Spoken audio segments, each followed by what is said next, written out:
it! Get a grip! This stupid video I just showed you! I almost stroked out and died over it. You're watching a different show! You donkey! You ain't a captain of nothing but a sinking ship! Don't do this to me, Harry! The Ohio State. It's Ohio State! What do you mean, the? 312-988-15. Hello? You tell Johnny all you've heard and seen. Sometimes it's good to just yell about football. Yeah, that's right. That's right. Welcome in. Welcome back, folks, to a post-Christmas edition of the schedule's all messed up, man. I'm all out of my routine. I don't know what day it is. The game's in the middle of the week now. Like everything, my routine is off, but I'm happy to be here with the crowd. I'm happy to be here with the crowd. Yeah, that's right. Welcome in. Welcome back, everybody. Hope you had a wonderful holiday season. I hope you had a little respite from the Notre Dame stress. It's messing with my mind how the game is like in the middle of the week and now our schedule is all like weird. I'm just happy to be a part of what's going on. I got to tell you guys this too. It's good to see the regular names here. God bless you guys. Merry Christmas. I got to tell you, this is going to sound, listen, I almost forgot there was all these meaningless bowl games on spread out all this week and there's games today and everything. Like, I'm just telling you, I'm so zoned in on this Notre Dame thing. I genuinely forgot some of these BS bowl games were still going on. I mean, it's great to be a part of the playoff. Isn't that one big takeaway you've gained from whatever the postseason you've seen so far? It has always been playoff or nobody cares. It is mega playoff and nobody cares to the point where I forgot these other bowl games were even going on. Forgot they were even going on. Somebody put the Bears are awful or something like that. It was almost unwatchable football last night on the national stage. I can't, you guys, I never thought I would end up in a position where I felt bad for Caleb Williams. That's how bad the Bears have supported this rookie to the point where me and my dad are sitting there like, I feel bad for Caleb Williams. Like, they're so fully and completely incompetent that it's to the point where I even feel bad for Caleb Williams. That game was disgusting last night. And God bless you if you sat through it or watched it. I mean, just brutal. Thank you for being here. As always, you can find the program on YouTube. Do hit subscribe if you haven't yet. Give the video a thumbs up, you guys. You're sitting there. You might be hungover. I don't know what you're doing, but just give it a thumbs up. The way it seems like a small thing, but the way YouTube works is their computer sees more thumbs up means more people like the show. That tells them to present it to more people in YouTube to click on it, gain the whatever. You know the thing. Notifications on, that way you don't miss anything. Twitter, search bar, always Irish, always Irish Inc.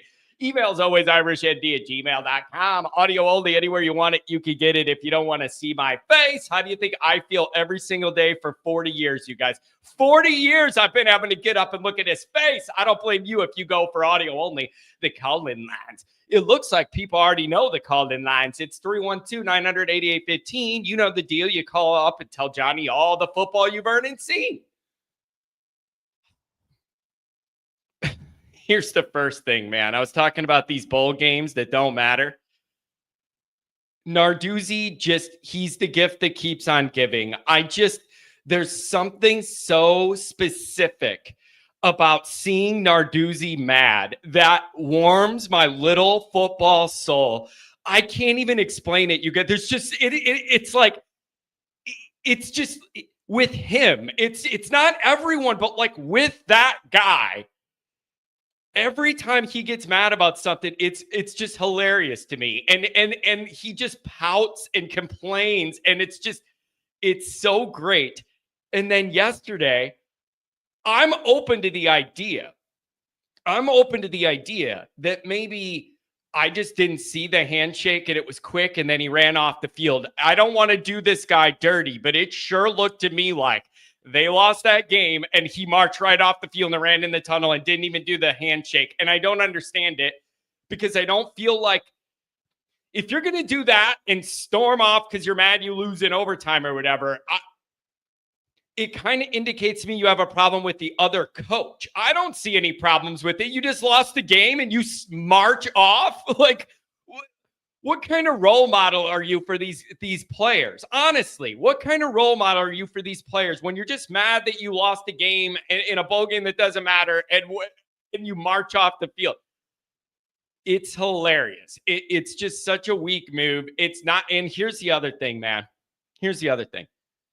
If you have proper leadership in your football program above the head coach, I don't think that should be allowed. Do you think Freeman can pull that off where he gets all pouty and just goes in the tunnel and doesn't even do a handshake? Like, you could even give a cold handshake, a I'm pissed off handshake for a half a second and leave. At least do it. I don't. It's hilarious. So anytime that guy fails or something bad happens, it's going to make me laugh. I love it.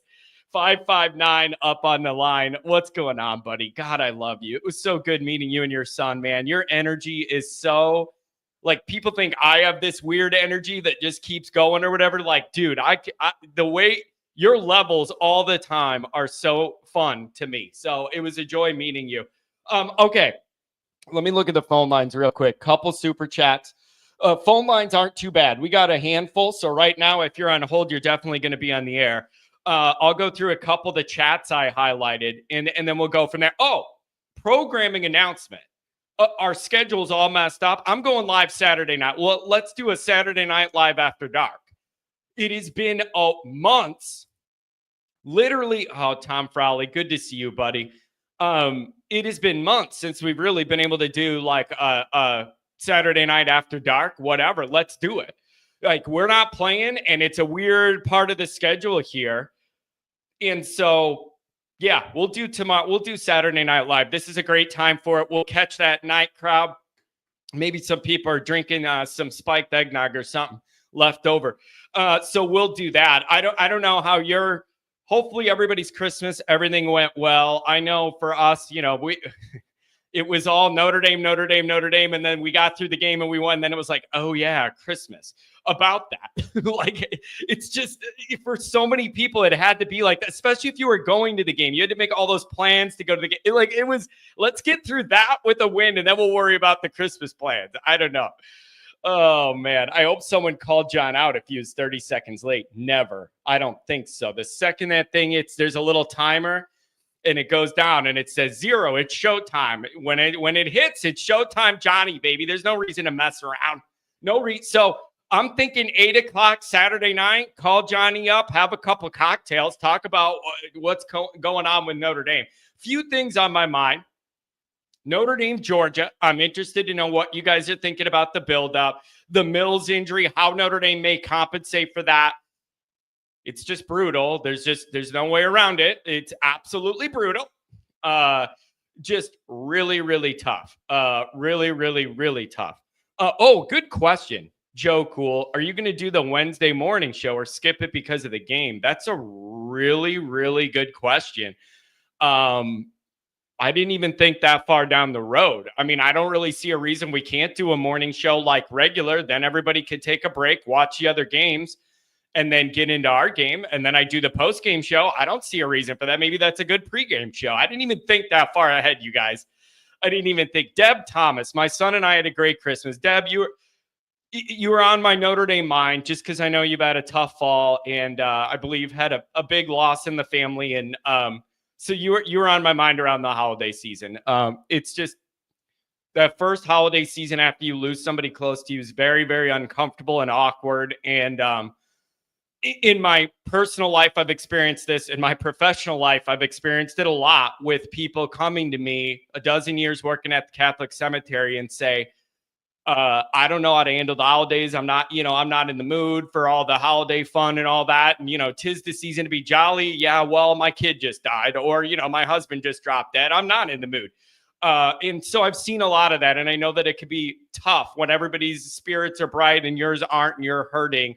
So all of those people have been in my mind over the holiday season. It's just very, very tough. And there is no right or wrong way to grieve. You need to do what you need to do to find peace with your own situation, and don't let anybody tell you that's right or wrong.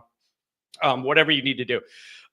Anyway, so yeah, let's do a Saturday night show, 8:00, I believe, and then we'll get into next week. I don't see why we can't do a Wednesday morning show as a lead-in when people are all hungover from New Year's Eve, and we'll go from there. So yeah, I'll update that schedule, but we are planning on tomorrow for sure. Let's take a look at some of these chats, and then we'll give it to the callers. Notre Dame, Georgia. I want to know what you think about portal additions, what Notre Dame's doing. They're already trying to bolster that wide receiver room. Defensive line, especially interior defensive line, is a major, major priority. And we need to see what they're going to do there. Theoretically, if you're not spending money on a portal quarterback and dropping $1 million or whatever, that's what that costs. I don't want to hear any excuses that, oh, these guys are overpriced or whatever. Yeah, that's the market, bro. When you have good defensive linemen in the portal, they're going to cost you, and the bids are going to go up. That's just the game, man. Get in it or get out. It's that simple. If you want to sit in the middle and say that I don't like the way things are going, you're going to lose. You're going to lose if you're just like, I don't like that this is the highest bid. Okay, you can not like it, and you're not getting any players if you don't do it. Okay, it's up to you. Like, it's up to every school. I don't know. Yeah, I thought about Buckner being a good scout quarterback too, as being mobile like this Stockton. And you got to hopefully the kid doesn't start distributing like John. You know what I'm saying? You got to be old to get that reference. Man, am I getting old?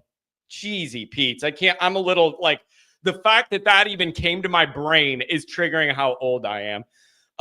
Jerry Reinsdorf burner. John, did you watch that barn burner Bears game last night? Good thing I don't own that team. Yeah, it was I already covered it, and it was really, really brutal football. Unwatchable football almost on both sides. It is truly a thing of it is horrific. It is horrific. Look at Kent. I live in Georgia. You guys have got to whoop these guys' ass. I'm telling you, I live in the deep South, Albany, Georgia. They give Notre Dame no respect. See it as a warm-up game. Woo! I want them overconfident. I know we all have anxiety about holding up front now with Mills lost, and it's a legitimate concern when they got guards that are like 330 pounds at 6'5". It's a real concern for sure. But of all ways to enter this contest, I would really, I want them overconfident as can be. I want them overconfident. Go for it. Notre Dame can lean into the underdog role, like whatever. Each one of these games presents a different dynamic and its own little personality in the buildup. And the Signetti, Indiana thing was one thing that had its own feel. And then now this one, I want them overconfident. I really hope they do feel like we're just going to roll these guys or whatever. I think that if they approach it that way, it will most benefit Notre Dame. And then you just got to see how Notre Dame holds up. I got to say this next man up thing for Notre Dame usually is a death knell because the next man up isn't the first man in for a reason. This year, Notre Dame has suffered a lot of losses and hasn't lost a game since most of them. So they're doing a good job. Can you do it one more time? I don't know. But the Mills thing is it's air out of the balloon for sure. Kent, Merry Christmas, buddy. Good to see you. Let's do a couple chats and then we'll give it to the calls. I want to know what you guys think. Good morning, always Irish Nation. Narduzzi showed once again what no class looks like. And the other thing is, like, I know everything's a big deal to him. It's his job. I get it. But it's like, dude, from the outside, you're looking at this meaningless bowl game and you're at Pitt, which is a meaningless program to a large extent in the modern era. And you're playing, what are you playing, the Rockets or whatever they are? Like, for him to get so mad, it's just like, if you're that mad, then make sure you're not in a position to lose to that team, man. I don't know. What a baby. It just makes me so happy to see him lose his mind. When you see clowns like the Narduzzi and Signetti, it makes you appreciate Freeman. I wrote an article about that yesterday. I don't know when it's going to post. I wrote an article specifically about the vibe Freeman's kind of cultivating here and how the player leadership are taking it over. And this team has an edge to it now. And we're talking about all that. And so it'll be interesting to see what happens in this Georgia game. Jay Carr. Mike Brown finally brought in a recruit, player coach at Wisconsin. Big criticism of his hiring. Let's see what Pauling does. Yeah, I want to know what you guys think. It's clear that they're looking for wide receiver help still. I see people talking about Greathouse and what his role is or is not going to be in this offense moving forward. On Patreon, Goolsby was talking about, don't be surprised if that guy's, if he not a major part of the plans or goes somewhere else. Just getting passed up a little bit and plateau on the development and whatever else. Andrew Gilmore, I wonder, are you still overseas or what? We got a world traveler here. Andrew Gilmore, the Mills loss is devastating. Georgia's sick interior line. Big game for Rubio to show he's ready for prime time. He'll need to play major snaps. Yeah, you're just going to have to do the best you can. If you need to take some chances and apply more resources, being people to the line of scrimmage, to not give up getting ran on north-south, you may just have to do it and leave guys on more of an island on the back end and just pray they still hold up. I don't know. You're going to have to do something. We can't rotate just 3 players. Sevillano, Mookum have to get in the rotation right. I don't care if they're young.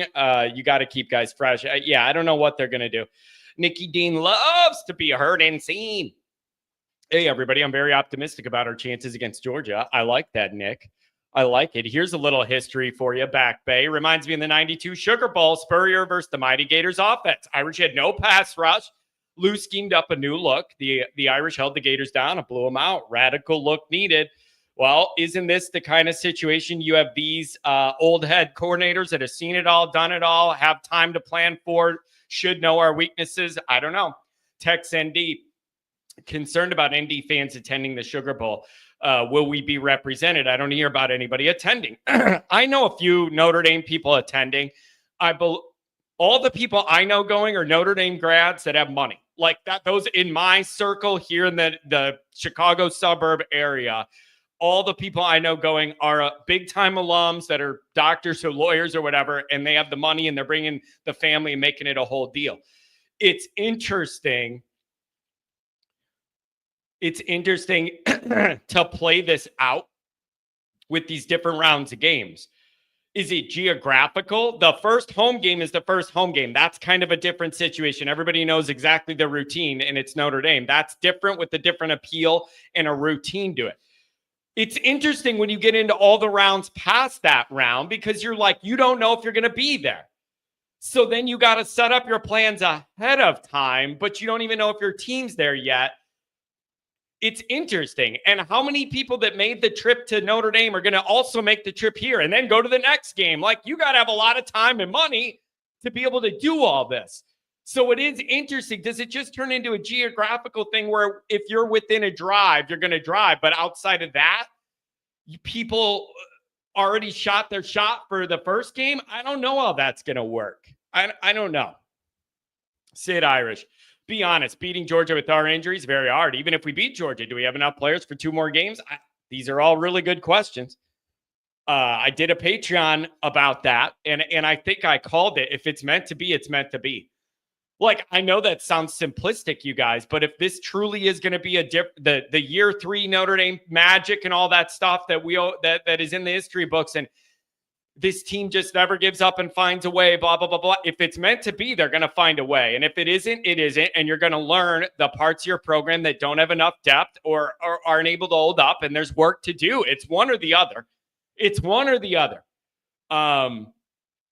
So I don't know, man. If this truly is a team of destiny and whatever is going to be undenied or whatever, undaunted, then you're just going to have to find a way to win it anyways. And if not, it's a sign you're not as deep as you need to be to make a run. I don't know any other way to interpret it. C. Jones. Andy's been dealing with injuries all year, hoping next man up mentality continues. Yeah, it's a matter of how much is too much to where the dam breaks. Isn't it like that? I'm literally... The next man up thing I've always had trouble with because the next man up isn't the first man in the lineup for a reason. He ain't as good as the first guy, right? So, but Notre Dame has outlost since they've had to go next man up on all these areas. So they've done a really good job combating that typical next man up narrative for me. As previously stated, I'm happy with this season based on minimum expectations post NIU loss. Beating Georgia would be amazing, but it's a tough one. Beating Georgia, even with their quarterback situation, would change a narrative. It would force people to change a narrative in a way beating Indiana 50-0 even couldn't do. There are different stakes on the line. There are different things on the line here. And if you beat Georgia, you're going to have certain people that are say, oh, the quarterback thing, that's the only way. You're going to start to get a different kind of respect, You truly are. And so I don't know. The path to victory is stop the run, force turnovers, establish the run, score in the red zone. I like that. Listen, maybe Notre Dame gives up more in the run than you like and doesn't get typical pressure like you like.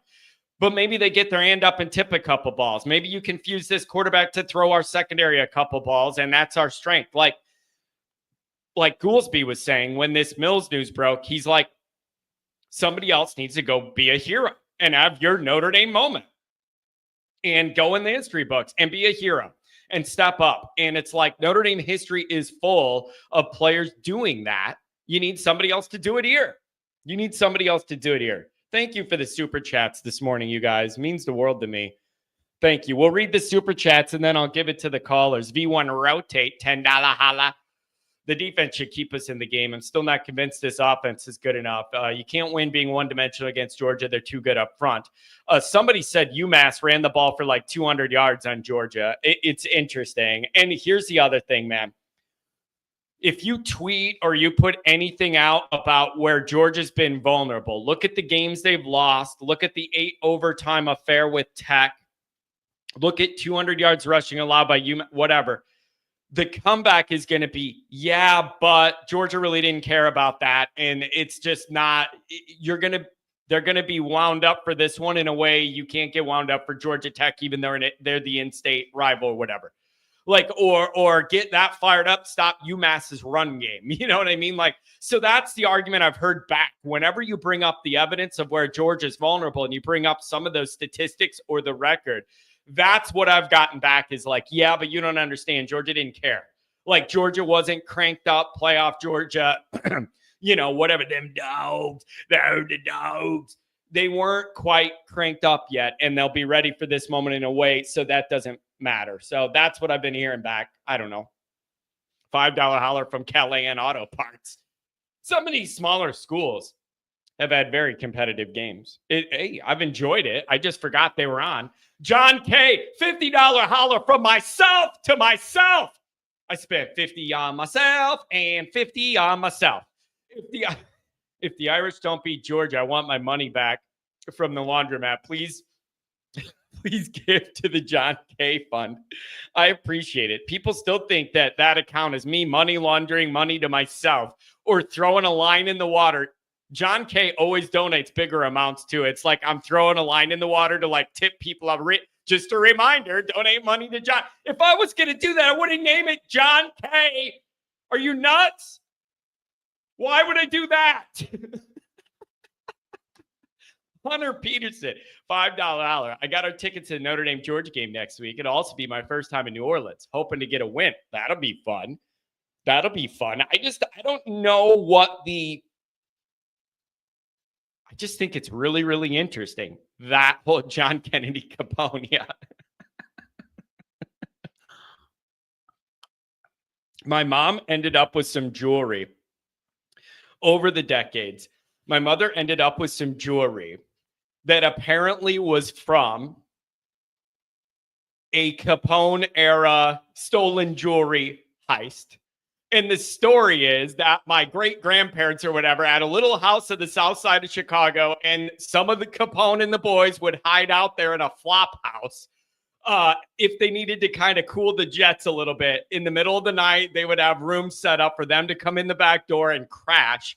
And when my mom was a little girl, her mom took her into the basement of that house, and there was all this jewelry around from those guys leaving it something where my grandma got it and gave it to my mom from all this Capone stuff that they would give to thank the family for letting them stay there or something. So allegedly my mom has stolen Capone jewelry. That is the story. And that those guys used to crash on the south side in that little house. I don't know the veracity of it, but that was the story my mom's mom told her of why they had all this jewelry sitting around. I don't know, man. I don't know. It's interesting.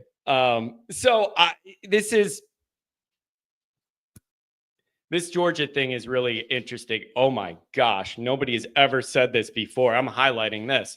The SB Shovel Slayer, by the way, really good name, by the way, if you get the reference.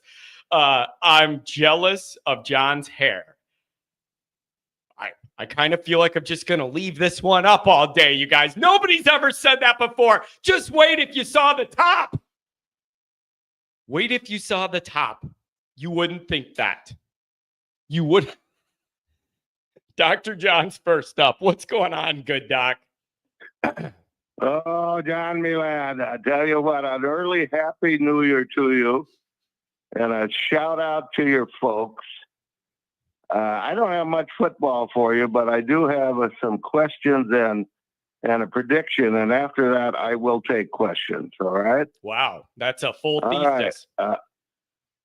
My question is, this shows you what kind of life I have. I'm laying in bed, and I'm wondering, when John first started the show and he's working for the cemetery people, did he do his show from a mausoleum? Close. How did you do your show then? I never recorded from the mausoleum. I did have multiple under my care, but there was not good internet connection in the mausoleum. Doc, I used to wait for my secretary to leave the office at the end of the night. The office was quiet, and I would do the show from there, audio only, and I would be banging on the desk at the cemetery, and I would just wait till there was nobody. The union groundsmen were clocked out. The secretary went home, and I would wait for it to be nice and quiet, and I would just pound the counter and yell about Brian Kelly. The fact that it was at J Carr, absolutely not. Neither of them. And the fact that it was at a cemetery was oddly appropriate for many of the years I was yelling about Brian Kelly. Let's put it that way, Doc. That's awesome. Okay, what else? I have a couple of football things now. Number one, I think Riley Leonard is going to be the key. He's got to take care of the ball. I think if he takes care of the ball, we win, provided we're in gold pants and not white. Oh, I like gold that. Gold pants, we win. White pants, we lose. I like that. I like that a lot. Are you focusing on the pants to avoid the big loss of Riley Mills in the middle of the defensive line? Is it just easier to focus on the pants, Doc? I don't blame you if it is. My other question is, you said you're going to do a show Saturday. I'm going to be driving back to Montana on Saturday. What time are you going to start your show? I think I'm going to shoot for 8 Central's, usually the time I do those live at night. Doc, you are a master, man. It impresses the hell out of me how you are all over the place, man. I'm 40 and I don't have the energy to drive around and travel state to state like you do, man. I am seriously impressed with all of the getting around you do from here to there to here. It is impressive, man. You are on the move. Well, I told you about the sheriff, so I won't go into that anymore. Yeah. I think I told you at the game, I can't remember who it was, said, somebody from Philly. He said, no, it's an 8-hour drive. I can't go. And I'm thinking, my God, I'm going to put 3,000 miles on my car to get there. Yeah, and through that on a little... Questionable weather too. That's the other thing. It hasn't always been smooth sailing. I mean, there has been weather involved. So Doc, God bless you, man. You got around, see some family, got to Notre Dame. My dad and I had a really great time at the game. It was great to be sitting by you. And I'm glad we were able to experience that together. If anybody's noticed, I added the gold towel to the backdrop here on the side. Just a very, very special day. I was glad to be with you. Thanks again. Oh, it was fun. It was fun. And you know what? I never really felt cold. It was you must have been cold. I thought I could feel you shaking next to me there. Oh, I'm always shaking. I'm jittery. I got the jitters. It wouldn't matter if it was 80. I'm at a Notre Dame game. I'm jittery no matter what. Well, you were wound a little tight. I will say that. Go figure. I know, and I admit that, and everybody at the tailgate saw it too. And I just apologized, and I said I am not quite myself. This is a big moment, and I was in a very, very different headspace for this one than my other tailgates. This was a different ball game, Doc. Yeah, it was. It was history, John. It was history. Yep. And it was a great production. God, it was really fun. It was really fun. Yeah. Well, I'm going to wish you a happy new. One thing that my problem here is I'm going to be down to one daughter to watch this game. So normally, if I have at least two daughters, I feel more confident. That we're going to win. Well, you got to rent one of them. Adopt one on the fly. Pardon? Adopt one on the fly or something. You need what you need, man. Well, I think what I'm going to do is I'll have my daughter that's here in Bloomington will Zoom during the game. Maybe that'll tip the scales. We'll see. Yeah. It's and God bless them too, man. It was a joy this fall to be able to meet the extended family, and everybody was it was so much fun, man. So I'm impressed. I'm impressed by you, man. You're all over the place. It is so impressive. I don't have the energy to do it. I'm 40, and you're driving all over the place. It's amazing. I got to keep moving, John. Yeah. You got to keep moving. Yeah. At my age, if you stop very long, you may not move again. You know? Yeah. That's I've heard. So hey, keep moving then. Anyway, I hope I'm planning to get back before the show starts on Saturday, and so I will check in on chat. And you gonna have Cotter on with you? Probably. I got to touch base with him. Everybody's schedules are off. I didn't even let him know I was doing it yet, but that'll be a good one. We'll see if he's available. We'll touch base with him. All right, lad. I love you. You have a great show, and hi to all of the rest of those idiots that are online, like I am, watching you. We're a little bit touched in the head. I realize that. But yeah, we are. We're a little crazy, but we're not the only ones. So anyway, you have a great show. Happy New Year to you and everybody in chat and everybody that followed the show. Oh, God bless you, Doc. Safe travels everywhere. Love you too, buddy. He is the most interesting man in the world. I am convinced. He's got 5 different houses in all different parts of the country, different women hanging out at each one, hot tub action. This guy is unbelievable. 84, and he lives a more exciting life than I do at 40. There's no way around it. There's just absolutely no way around it. All right, you know the routine. Got to take care of the nose. Here's the other thing. Merry Christmas. The 4-year-old daughter gets like some dress, like a nightgown dress a little girl wants with the different Disney characters on it. Christmas Day, it's look at my awesome dress or whatever. Last night it was Daddy, come in here. I'm throwing up all over my new dress. So we had a big flip from one day to the other. Look at my new dress. And the next day I hear her crying. I go in there, she's ralphing on the dress. It's like, bro, this is my life. Oh man. All right. Nose blow. And then we'll be back. We got a bunch of phone calls. We're going to hit everybody up. Man, I love this group.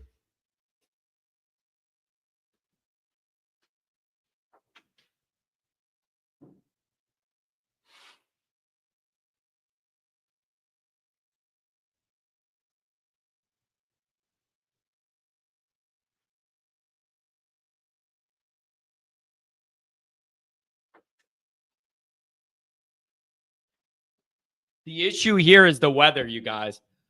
Really, John? What do you want me to do, Kent? I'm not blowing my nose on the air. That's bad radio. I would rather you just not see me and entertain yourselves. Dude, it is the weather, man. My sinuses get killed here, man. It's like 40, and then the next day it's 10, and then that messes me, and then it goes back and warms up again. It's always something. 618, what's going on, man? Merry Christmas. Happy New Year. Hey, how you doing, John? I'm doing very well, man. I don't think I've talked to you since we won this game. What are your thoughts?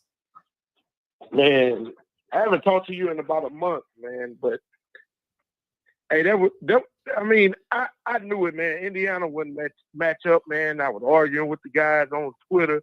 Oh man, Indiana gonna blow out Notre Dame, and man, y'all don't stand a chance, man.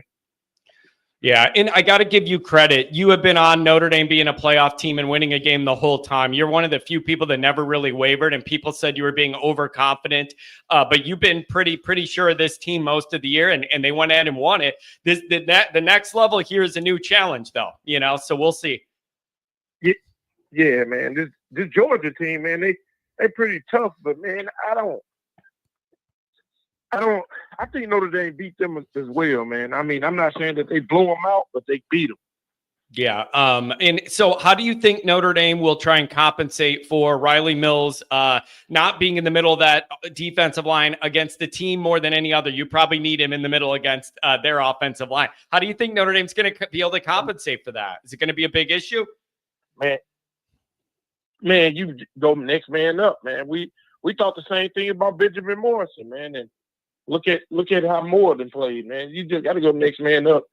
Somebody got to get a turn, man, and they got to step up.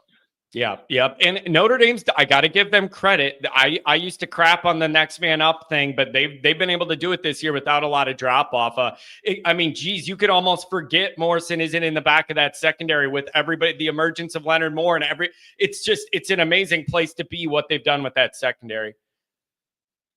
Yeah, you got to look at it like, man, you can't really look at it like, okay, man, Riley Mills is gone. We don't have nothing, man. You just got to, until the next man up, hey, man, the next man just got to step up and do their job, man. You can compensate with it with different guys. You can rotate the defensive line,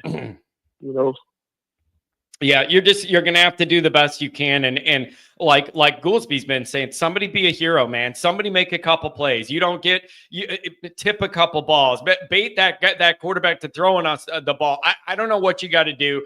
But if this is truly a team of Notre Dame destiny meant to be in Freeman's third year, going along with the history, then they'll find a way. I don't know any other way to look at it. Man, I look at it like this also, man. As good as Georgia is, man, this quarterback, we have never seen this quarterback. They say he's more of the Riley Leonard type, man. We get them behind us by 10 points, and I think they're not this offense that they got right now is not equipped to come back, man. You get them down 10 to 14 points in the first quarter. I mean, by halftime, I think it's going to be hard for them to come back and win. Man, yeah, I think the challenge is going to be getting a lead on this Georgia team and flipping it around. Notre Dame is not meant to come back if you're down a couple scores or whatever. Notre Dame's not built to throw the ball, collect big chunks, get down the field fast, catch up. So it's really important, I think, that Notre Dame keeps this game close and muddied up and whatever, and then you got a shot. But if Notre Dame gets down and got to throw to come back, I think it's uh-oh time. Well, this is the one thing about Notre Dame, man, I can say like this, man. We don't know if they equipped to come back throwing the ball or not. They haven't had to do it all season. Yeah. So I think, like, man, with Georgia, man, the way that they said that this quarterback is not equipped to throw the ball down the field, so we're gonna see what's going on. Yeah. We know Riley can throw the ball down the field. We've at least seen spurts where he could throw it down the field. Here's the other interesting dynamic is Buckner, you could argue maybe his biggest impact of the year might be running the scout team as their quarterback, who's more mobile, right? Like, I've been thinking about him running that, like being more mobile like Stockton is and running around back there at Notre Dame. Like, I like that he would be the guy to play that role. Yeah, let's turn him into Tyler Buckner. Yeah. It's going to be really interesting. And do you have any thoughts about any of the other games you've seen? Any of the other playoff games? Anything surprise you? And I think the Boise game, man. I think Penn State blow out Boise State. Yeah. Yeah, I think Ohio. They got the seed we wanted. They got the seed we wanted. That's the one I wanted with that path. But they played us with it. Yeah. They stole that seed from us, man. They but it's okay. You know, we'll get them in the semifinals and we'll beat them in the semifinals. So, there you go, man. I like that. Man, I appreciate you touching base. It has been a while. You're a regular. I wanted to make sure I heard from you. Hope you had a good holiday season. And then we're going to go live tomorrow night, man. If you're around, hit me up again. Anything on the way out? oh man. And I got Notre Dame winning the national championship, man. I just see that defense. That defense is different, man. Yeah, it's man, these guys have been tuned up this year, and they got a vibe about them, and it's a beautiful, beautiful thing. Hey, man. Yep. And Marcus Freeman will have them fired up for this game, man. Yeah, they're going to be ready, and Georgia will be ready too. It's going to be interesting. Hey, thanks a lot, man. I really appreciate it. You're one of the people I wanted to hear from after the game that I haven't yet. Thank you. People are saying Dr. John as a driver, whatever. You know what I'm picturing? You know what I think I saw when I got in the game a little before Dr. John? I think I saw it was like the whole Rudy D-Bob scene. I seen a car pull right up front, and he gets out with the ladies and the champagne and the cigar and just tells the guy, I'll hit you on the way back, Chief.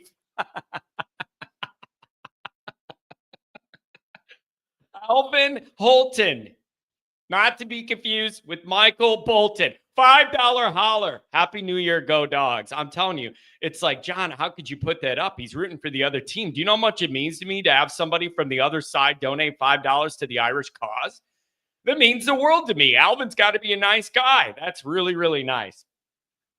Dr. John, now you're on to something. Always Irish painted on the side. Dude, don't you think that I've thought about if like some angel Notre Dame investor was like, John, I just really like your show. You know, here's a whole bunch of money to do what you want to do. I would build out an Always Irish mobile so fast with the logo and everything. I mean, the full thing. We could record in it. It would have a full recording thing. We could party in it. We could sleep in it. We could drive in it. We could record in it. I'm telling you what, depending on how much we get, we'll put some hydraulics on that baby. We'll be coming into the parking lot for Blue and Gold sideways. I'll be hitting buttons. Me and Dr. John will be bouncing down the road like Snoop and Dr. Dre in 2003. You know what I'm talking about? Let's go. That's what I would do. That's honestly what I would do, is get an Always Irish mobile where we could do anything in it, man. You need to party, you need to sleep, you need to drive, you need to record. Got it. Oh, my God. We'd be leaning sideways coming into that stadium. Ain't nobody ready for that. Nobody's ready for that. Bruce Hope, he's a Notre Dame fan stuck in SEC territory. Bruce, what's going on? John, how you doing, Mr. President? I'm doing very, very well, my friend. I am just riding this Notre Dame wave, Bruce. It's been a wild ride, and here we are. Yes, sir. Yes, sir. So, this is interesting because I've been consuming pretty much everything I can find lately online on YouTube, all these different Notre Dame, Georgia Sugar Bowl breakdowns, whether it's from the major YouTubers or the smaller channels or SEC channels, Georgia channels, Notre Dame channels, everything. Obviously, everybody's got a slant. But what really surprises me is how much respect even the SEC channels and the Georgia channels are giving Notre Dame. And there's legitimately, Georgia people who are picking Notre Dame to win this football game. Interesting. And I'm shocked by that. I don't even know if I like that. I don't even know if I like it, Bruce. I almost want them over. I want them overconfident. I want them overconfident. I almost don't like it. Well, I think I texted you on the side and said that I prefer when we're the underdogs. Give us something to us against the world type mentality. But here's the other thing, right?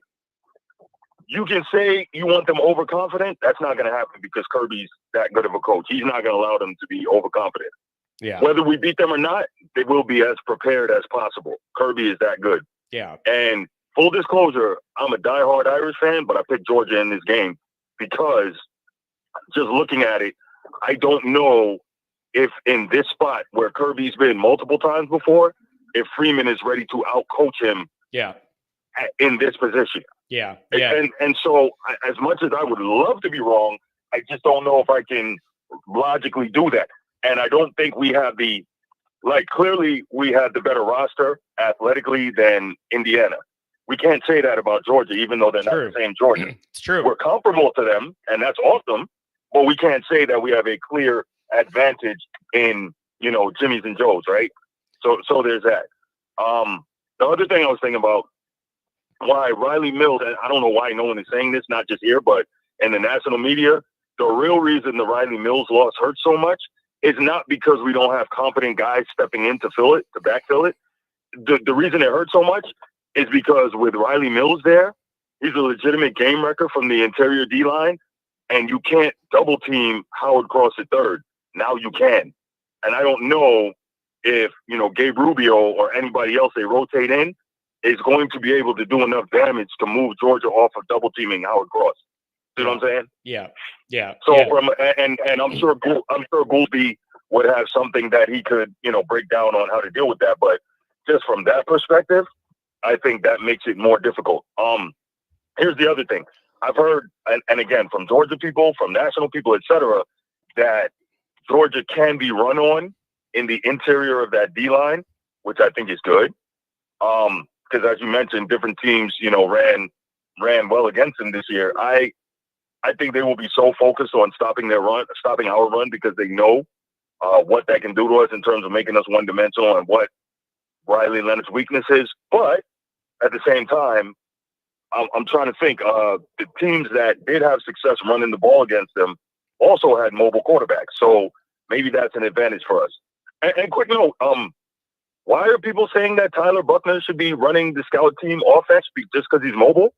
Our defense goes up against Riley Leonard every day in practice. So why do you need Tyler Buckner to do that? It's not like Riley Leonard can't, be a very good facsimile of anything Gunnar Stockton could do, or maybe even more. What's the deal with that?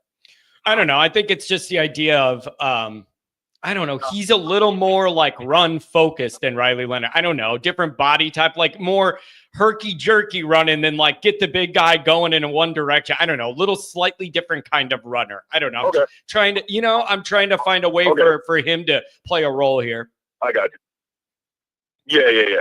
So here's another thing, right? In my research, I found out Gunnar Stockton was also, like, he's not just some random dude. He was also recruited by Alabama and all the big schools, because apparently he broke touchdowns record in high school. He broke Deshaun Watson's state yardage record in high school. So apparently he can really go. The question is, can he go at this level? Because obviously he couldn't beat out Carson Beck. But maybe they were just stashing him for, again, in the event Beck gets injured, or for next year. So I don't know. But apparently he's a legitimate guy.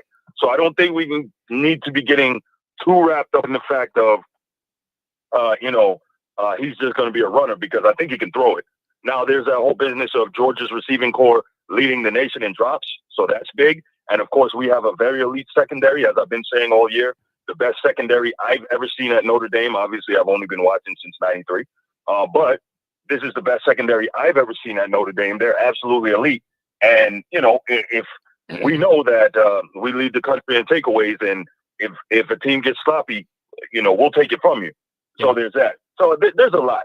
And I think the last thing I just wanted to add here, and this is more a question for you, John, and maybe anyone in the chat. You guys know my hatred for the SEC runs to the level of demonic and devilish. Like, I really, really hate the SEC with every single fiber of my being. I do. And so to me, I would love to see Notre Dame win this championship, but it's almost like if we beat Georgia, to me, that's everything, and anything else is just a bonus. Is that a loser mentality? I don't even know, because Bruce, I've been struggling with it. John, you don't understand. Yeah, I've been struggling to figure out this part of it as well, Bruce. What you got to reach. Did you just get ran over in the highway? No. Bruce, right when I started to explain that, you cut out and it went all weird on me. I just heard all static and then it cut out. I'm sorry, man. I didn't mean to cut you like that. It literally, your line went all fuzzy. I didn't mean to do you short like that. Although we were over our 5 minutes I'm trying to do. Bruce, I've been struggling with with the new dynamic and Notre Dame having to win 4 games to win a championship, I'm genuinely curious of what levels Notre Dame has to win at for people to be like, this is a success? Or is it just, how many people are just going to say, you beat Indiana, that was the big thing this year, to check the box, you won a playoff game, Freeman won a playoff game, that gives you some level of credibility from which to build starting next season? Versus how many people are going to go, you got to win 2 or 3 games for a good season, or I don't know. Doesn't matter who those games are against. That is an ongoing project each individual fan is going to have to navigate for themselves in the new era, when Notre Dame could have up to 4 postseason games, not just 1 bowl game in the Fiesta Bowl or whatever. So I think that is in the eye of the beholder. But Bruce, I feel bad. I didn't mean to shoot you out of a cannon like that. I didn't mean to shoot you out of it. If you're on hold, you're going to be on the air. We're doing pretty good with the 5-minute rule. Everybody's doing a pretty good job. We think we're getting the routine, and it's my fault. It's my responsibility to keep things moving better. Mark says, has anybody seen those DJ trucks? That's what John needs. Genuinely, you can look and sometimes find like party buses where people are getting out of the business and they'll sell like a mini party bus. I think that's what you're looking at, because it has the guts inside of it with like connectivity for internet. It has a stereo in it. It has the good seating. So you don't just like buy a little bus and then you got to pay 20 grand to fit everything in it. That's what I think we're looking at. And then you spray paint that thing, always Irish on the side. You get some Snoop Dogg, and then when you pull in the stadium lot and you see what's happening. I don't know. And some of them aren't that cheap, so they'll probably fall apart, or they are cheap, so maybe they'll fall apart. But I have looked at that every once in a while. I'll go to the Chicago, whatever, and look up used party buses. I think that's what we want. We need some tunes, bro. You know that. We need some tunes. 716, what's going on? If you're on hold, you're going to be on the line. We'll try and do our 5-minute holler. What's going on, Todd?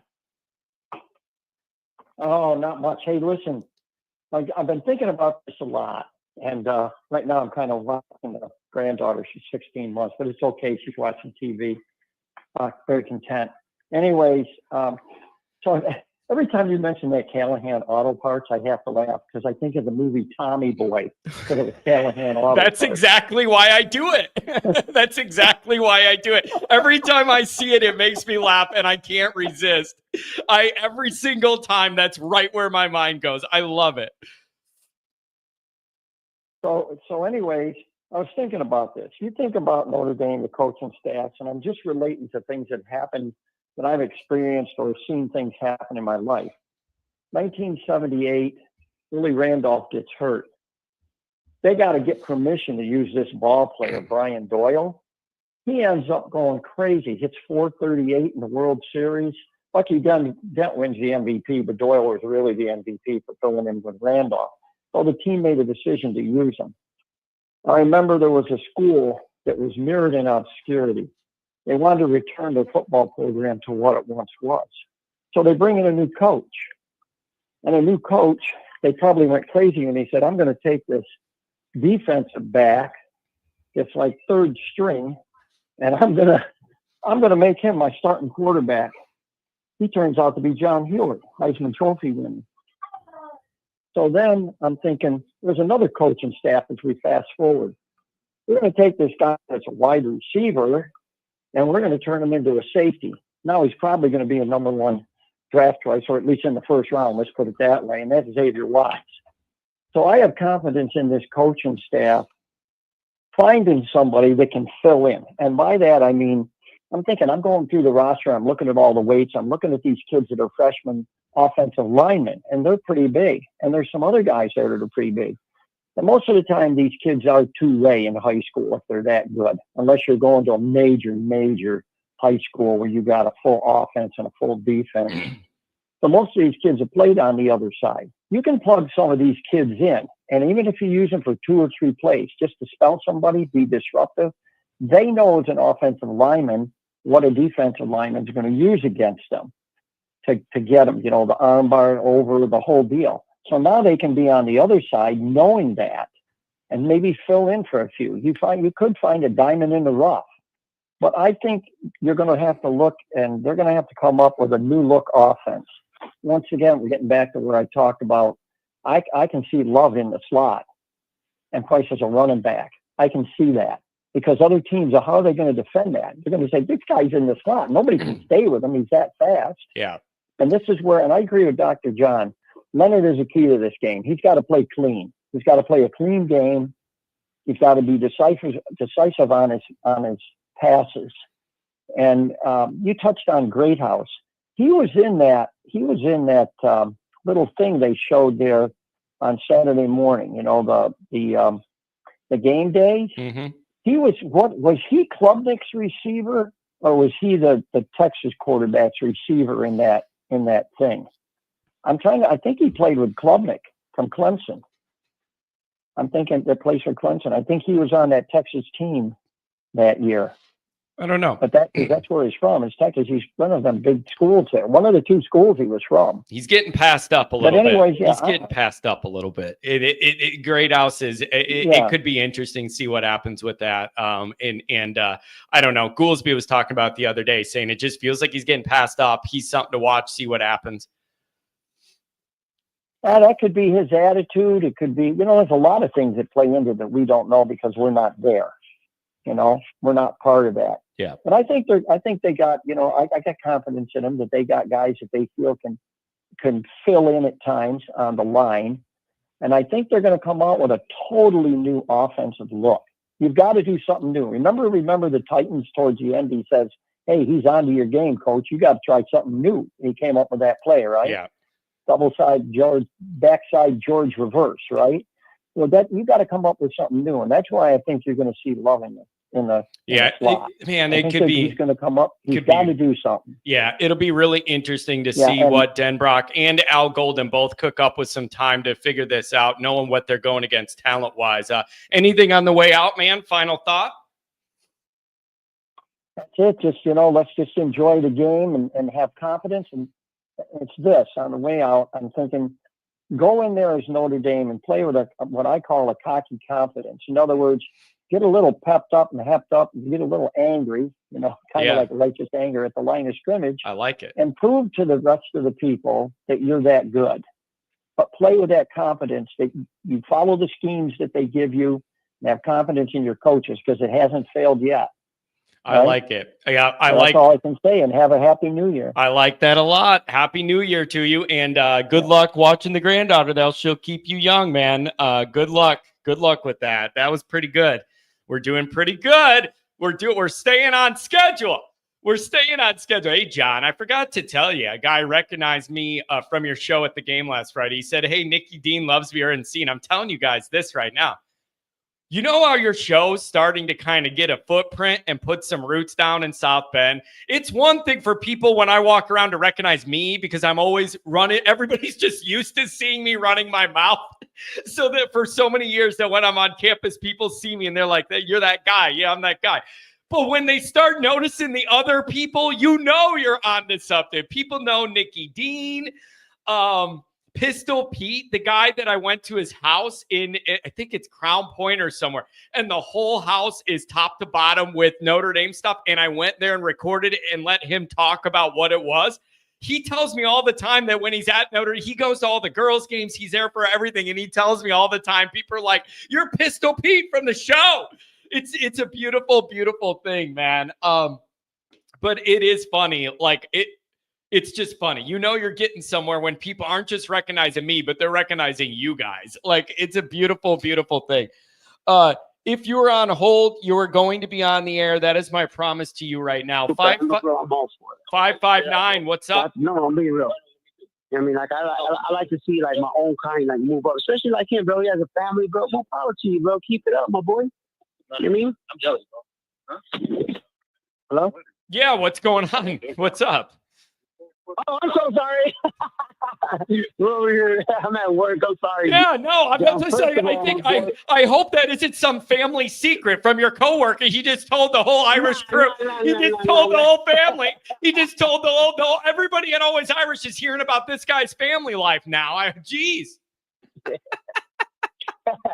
No. It's just one of our coworkers got promoted. We're congratulating him and all. Especially when someone has to work his butt off to get where he's at, more power to him. I like that. Real quick, John, I just want to tell you, Yeah.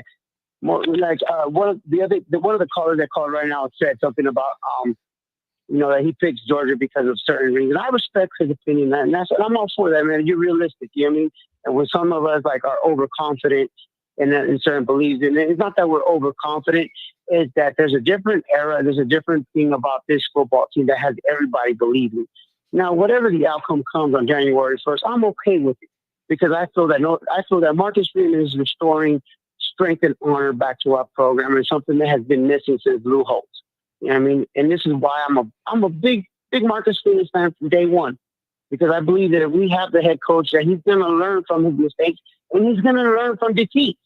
And that's exactly what he's been proving. Now, at this moment, at this time, this is what we have. Who is the next man that's going to make his hero moment? Yeah. Who's going to be the next one that's going to pick up the slack that Riley Miller is not around? This is the moment where you look at your football team across every single one of you. Now you do your job and you do your job. And you know what? Our best thing is our secondary. All right, guys, guess what, my boys? You're on your own. On this game, you're on your own. We got to stack this box. And whatever the outcome is, it is what it is. As long as I know that they gave it 110%, there's only going to be one winner at the end of the day, my guys. And whatever it is, if I can know that our team went out there and fought their asses off, and it wasn't like a lay down like they did at Miami over there when dumb fart Brian Kelly was our coach, I'm okay with that. As long as we don't have an embarrassing like that, I'm okay with the outcome of it. Now, if we win, it changes things. And Stephen A. Smith, and hey, oh boy, you ain't gonna hear it because I'm gonna be the first one to make sure to call you all out. Yeah, all of you. Yeah. Especially, and we're going to make sure that we let ESPN know that they need to have an Always Irish segment on ESPN because we're about to show what bouginess is, my boy. In the Midwest, man, I love the fact of the whole family unity that you guys have. And when I saw you and I saw other people, how they were there with their dads, and I'm starting that with my baby boy. You know what I mean? My son, on the way back, he goes, Dad, that was crazy. Like, we saw people that were older, still Notre Dame fans with their dads, with their sons now that they're dads, and their grandkids and all that. And I told my son, I made this to my kid. And this is what I would love to have eventually. That one day you're like, hey, I'm here with my dad. Instead of me saying I'm here with my son. Yeah. It was one of those surreal moments where like it came to a full circle, and I fell in love with the Midwest on that. Yeah, it was man, it was just a special time, and I'm so thankful that a bunch of people from the Always Irish crew were able to experience some of that together, man. And I'm with you on like what Freeman's building. He's got the contract extension. He's locked in through 2030 now. I think a big takeaway from this for me is no matter what happens the rest of the way of Notre Dame's playoff journey, this needs to be the beginning of something, not the top, right? Like this isn't the highest level. What this needs to be the beginning of what we are building towards, not the plateau or the top. This needs to be the very infancy stage of what this is going to turn into. Whatever it ends up being, however many more games Notre Dame plays, this needs to be the beginning, not the high point of the ascent. And this is what I tell everybody. And I've gone into spaces. I've gone into SEC. And you know what? I met a great Georgia fans, and I met other people throughout, Twitter and all that stuff. And like I said, for me, it's to see where Notre Dame measures up against the elite teams. This is where we're going to see where we're really at year 3. It doesn't mean that we're there yet. It doesn't mean that we're not there either. Yeah. It means that we have a possibility that we never had under Brian Kelly. Yeah. We have a vision under Marcus Freeman, and we have a swagger and an attitude because of Marcus Freeman. So here it is, my boys. Roll up your sleeves and let's go. Let's get ready to tango, because you know what? Our big boys, we got offensive line that can go with Georgia toe to toe on both sides. Okay. Now we just need our team to step it up, because we lost our captain. We have other captains and we have other leaders on this team. Now step the F up and let's get going. Yeah. It's we got work to do, boys. This ain't. We got work to do, and this is when we work. This is when we show why we are Notre Dame, and we were the blue collar of college football, and restoring that strength and honor is what we need to do, and that's the mentality that we have to have. I love it, man. I love it. Hey, thanks a lot, buddy. It was good seeing you and your son, man. I loved it, man. It was really good to meet you, and thank you for the chain, brother. Anything on the way out? No, Irish. We're not done yet, guys. I like We're it. just building. and this building hasn't completed yet. I love it. All Hey, right, guys. tomorrow Stay night, strong, stay light, tough. Saturday Night Live, tomorrow night at 8. I want you to give me a call and get all fired up. John, are you doing a post-game show after Georgia? I certainly am. It's just going to be a late night, but yeah, I mean, how could I not? I mean, I think about it, you guys. I already feel guilty as hell because I was at the ball game and not able to do a post-game show for the biggest game of the year last time. I'm not missing this one. It's just going to be a late night, or really late night with the late start, how long these games go. But yeah, we're going to do a post-game show. And it's just going to be an all-nighter for Johnny Boy. Do the post-game show, record the video for the next morning, write a handful of articles, and go to bed whenever that ends. But we're definitely going to do, whether it's good or bad, I want to be able to give you guys a voice. I got to tell you, man, you guys are entertaining in the chat. Like, you guys are, it's really funny. Some of you guys are creative. If you're on hold, you're going to be on the air. 562, I'm talking to you. What's going on? Hey, John. What's up? Good to talk to you. This is Joe from California, not the California Joe yet. Yeah. You called. Another Joe from California. You called before USC, right? And you were talking about the That's Coliseum and being at you. Yeah, I remember you specifically, and I recognize the voice, man. Hey, welcome back. Merry Christmas. Happy New Year. I had to talk to you today. I promised myself after we talked that time that I said, I got to call him on my birthday.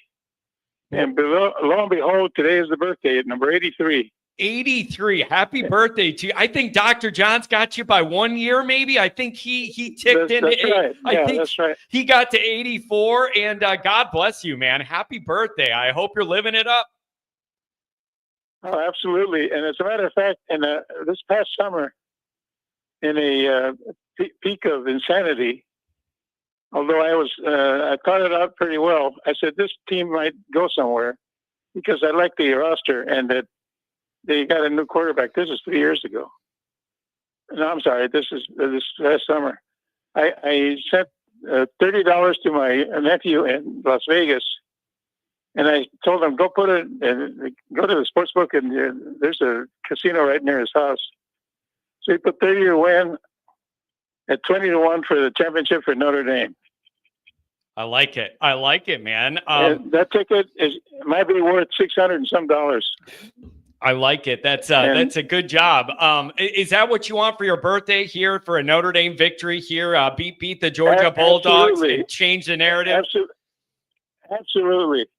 The thing is that 3 years ago, I got an early birthday present when we got a new coach, if you recall, with all the enthusiasm that came about from that hiring.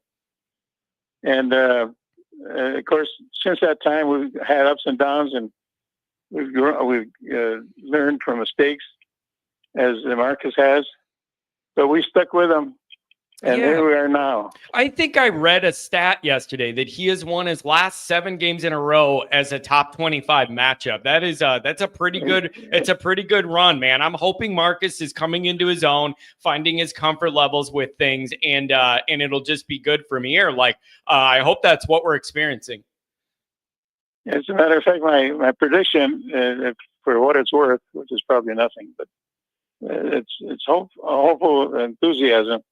It will, from here, the parlay will be Notre Dame to Penn State to Ohio State. Yep. And, that's a possibility. Yep, that is. I've seen a lot of people end up with that matchup. And Ohio State did look good. It looked like they were playing pissed off from what happened against Michigan, and they did come out and smoke Tennessee, and it'll be interesting to see a rematch with them in Oregon and what that looks like. This is going to be really, really interesting. This Notre Dame team's done a good job with the next man up thing. Losing Mills is a different challenge of it. We're going to see how they hold up. So that's about it. I thought I'd call and let you know what special day today was, and we have our hopes with the Irish. Man, happy birthday. As always. Happy birthday. It means the world to me that you would think to call in on a day like that. You could be doing anything with your morning, and you want to call the group here. And Merry Christmas, Happy New Year, happy birthday, happy Notre Dame in the playoff, all of it to you, my friend. because I consider it my family, even though I haven't met you guys, and I won't have that opportunity. But I turn into all your broadcasts after the games to listen to what the fans have to say, not to call in, but just to listen. And I consider it part of my family also. Oh, thank you very much. I really appreciate that, man. From all the Always Irish family, happy birthday to you. Anything on the way out? Thanks for calling on a special day. Yeah, one last thing. After the season's over, I'm going to call you during, although basketball season is going on right now, but near the end of the basketball season, I'll call you and I have a story, USC and Notre Dame basketball story I have. I like that. It happened to me about 15, maybe it's 20 years ago. I'll have to figure out what year it was. Let's do it. Remind me of it. Yeah, I'll let you know. But it's kind of funny. Well, yeah, that's great. I'll keep everybody on the pins and needles about the story, but everybody will get a kick out of it. Oh, I appreciate that. We'll Remind me. Yep, hit me up. Hey, happy birthday, and thanks for thinking of us. What a good. I'm telling you, we gotta have somebody to beat these two. We got an 83. I think Doc John edges him out at 84. I mean, can we get into the 90s? Can we get anybody that's 117 to call in, or has Notre Dame killed all those people off?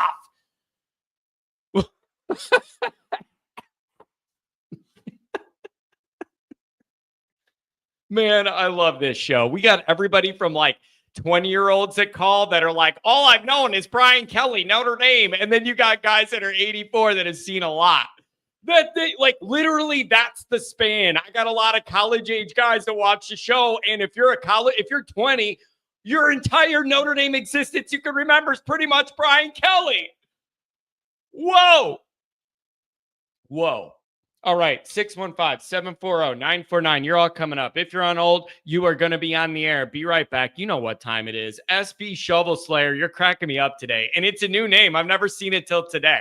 So I don't know if you are Ronald McDonald and you change names, but you're not being as annoying as Ronald. So I don't think that's it. Where's Ronald?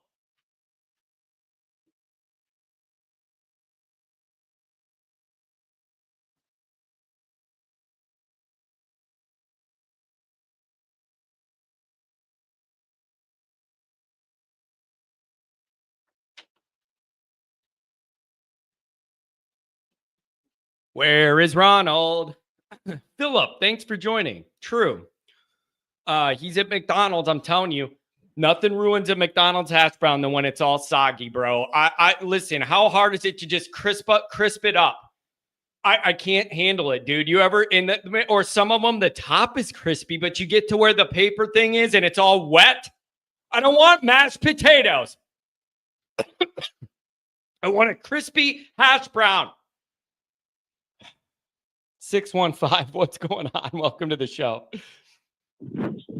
What up, John? How you doing? I'm doing very well, my friend. This is all new territory in Notre Dame land, and I am really enjoying going for the ride with all of you guys. Like, this is all this is what we wanted all year, hoped for, and now we're in the middle of it.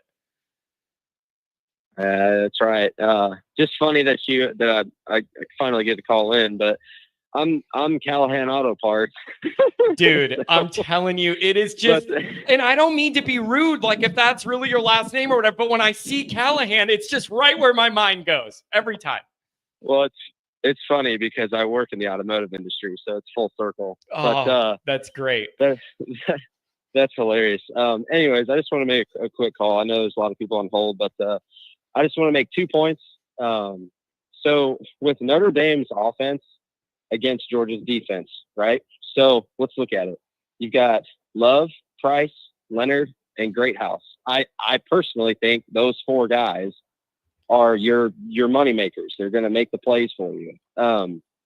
If they put all 4 of those guys on the field at the same time and maybe bump Love out to the slot, I'm sorry, but I don't know how you're going to cover all 4 of them at the same time and not give up 5.5 yards every play, because that's what Georgia's stat line. Let me ask you a question. And I've been struggling with this and I don't have the answer. how much do you figure Freeman and Denbrock are going to lean into what we've been doing that's working as the offensive approach against Georgia versus how much will they feel like they need to present new looks to try and sneak up on Georgia or do whatever? Like there's a balance there where if you try and be what you're not, you could mess yourself up. But I understand the idea of like you may need to show a different look to have success here. Like, how do you think they will approach that? I mean, just like I said, I don't think you need to change things up. I mean, you have, in my opinion, I think you do have the upper hand considering they don't have a starting quarterback. But again, you have 4 really good playmakers. 2 of them have the potential to break out a 100-yard run. Clearly, we saw that in the Indiana game. If you're able to literally go 4.5 yards of play, which everyone in this chat knows that is 100% possible, you'll win the football game because you're going to have the ball forever and you're going to be able to control the tempo of the game. But when it comes down to the other side of the ball, for my second point, the other side of the ball is, okay, if we're going to stack box, right? Let's say, because Georgia most likely is going to run the ball because, like we've said before, they don't have the best receivers. They drop the ball quite a bit. Now, let's look at it this way. You've got Xavier Watts in the backfield, right? You think they're going to throw to him? No chance. There's no chance that they are going to target Xavier Watts. I don't believe it, and I don't even think they're going to target Christian Gray. Now, they're going to target Christian Gray on the deep ball. I would keep Xavier a few yards back every single play. With stacking the box, if they're not going to throw to Xavier, does that open the door to possibly double teaming a top wideout? I mean, I don't think they're going to pressure down the sideline very much. I think most of their throws, if they're going to throw, are probably going to be in the flats and down the middle. See, how much of this depends to me on how Notre Dame's able to stack up against the run early on in this game. I have no doubt the easiest path for this new quarterback they have in this pressure-packed moment would be for them to be effective running the ball north-south, be able to move Notre Dame off the ball, and it relieves the pressure on that kid having to go be a hero in this moment. It wouldn't surprise me if they want to do that. And then it's a matter of if Notre Dame could hold up there, and if they have to apply more resources near the line of scrimmage, what does that change on the back end with your exposure? Like it's just, it all depends on, I think, how Notre Dame could stack up to that offensive line they got. Yep. I agree. To kind of add on to the defensive side of things, my personal opinion, if the 4-man front, which kind of seems like that's kind of what we run, I've seen it quite a bit, especially against Indiana.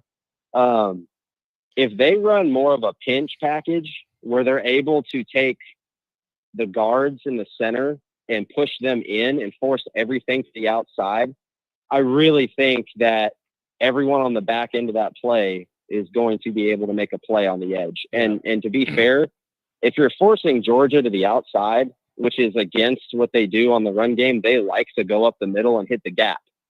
If you're able to pinch the center and the guards and force it to an outside gap or all the way to the edge, I think you're gonna catch them on a 2nd and long. You're gonna catch them on a 3rd and 8, and again, that's where you're going to be.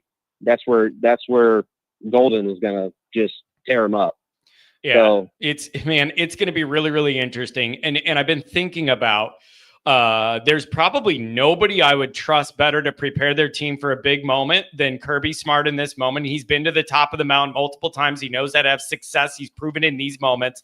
He's going to have them ready to go. But then I start thinking about Al Golden and Denbrock, and they've been around the block and they know what they're up against. And I'm just interested to see what wrinkles each of them comes up with a little bit of time to be able to prepare for this moment.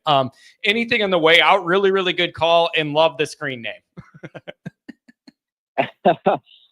Nothing else. Just want to say, go Irish, and I hope you and the family are safe, and everybody in the chat, I wish you a happy new year, and go Irish. Oh, I appreciate it, man. Crystal clear phone line. Thank you very much. Callahan Auto Parts. If Ryan Roll is 19, then I'm 12, says Mark. Yeah. And I got a full head of hair when I bend down too. Give me a break. I got to tell you, Mark, You were on game day. Everybody, it was on at our parents' house. Here's another thing, you guys. Here's the other thing. I don't have this fancy Amazon Prime, whatever. I don't have this. I don't need it. I don't shop for crap online a lot. Like, I don't need it. Bro, you can't just turn on Fox and watch a football game on Christmas with your stupid family.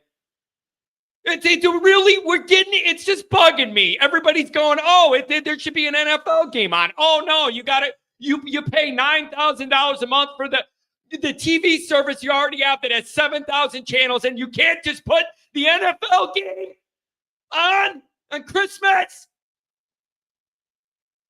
What's the world coming to, bro, that I just can't put on the stupid football game during Christmas? No, you got to have Amazon. Ugh. What do they do? Mail you the game in the mail in a truck.